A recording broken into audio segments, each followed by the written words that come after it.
You ever been around someone who's just a little too calm, like unnervingly calm?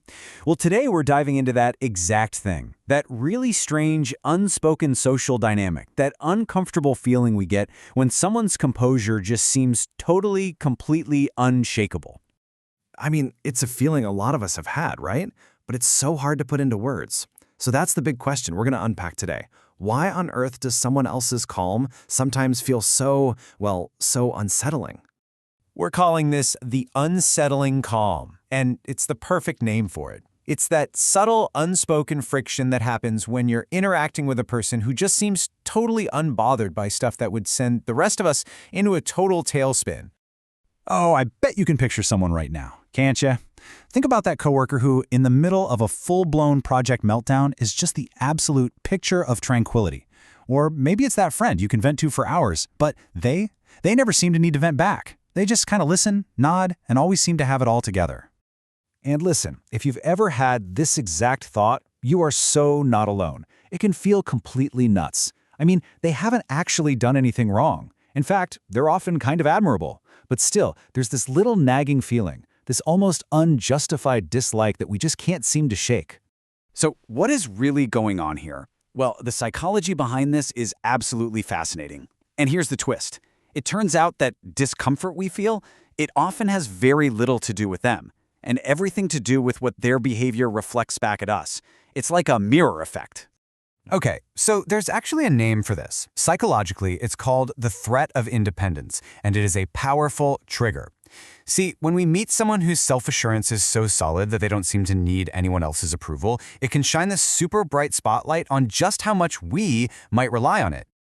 And what's really cool about this is how it breaks down these two totally different ways of operating in the world. So over on the left, you've got the social mind. This is where, let's be honest, a lot of us live. We look for cues from other people, we seek validation, and we rely on that constant feedback to feel secure.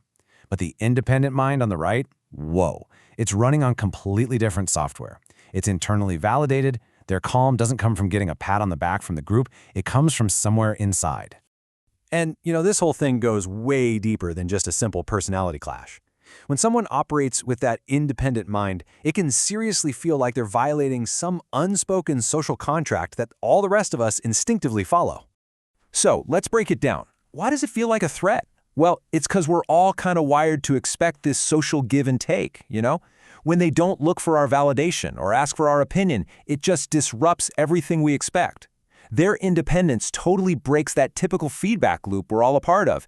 And honestly, that can feel like a subtle kind of social rejection. And when that happens, it pokes right at our own insecurities about how much we really need that approval from others. But hang on, this is not about judging ourselves for feeling this way. Not at all. In fact, it's the total opposite. It's about recognizing this feeling for what it actually is. It's a signal. It's giving us this amazing opportunity to understand ourselves just a little bit better. And this right here, this is the key takeaway. That weird, uncomfortable feeling, it is not a verdict on that person's character, not even close.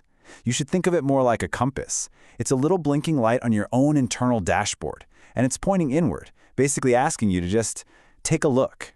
So, okay, how can we actually use this? It's a pretty simple three-step reframing process. First, just recognize the discomfort. Acknowledge that the feeling is there and don't judge yourself for it.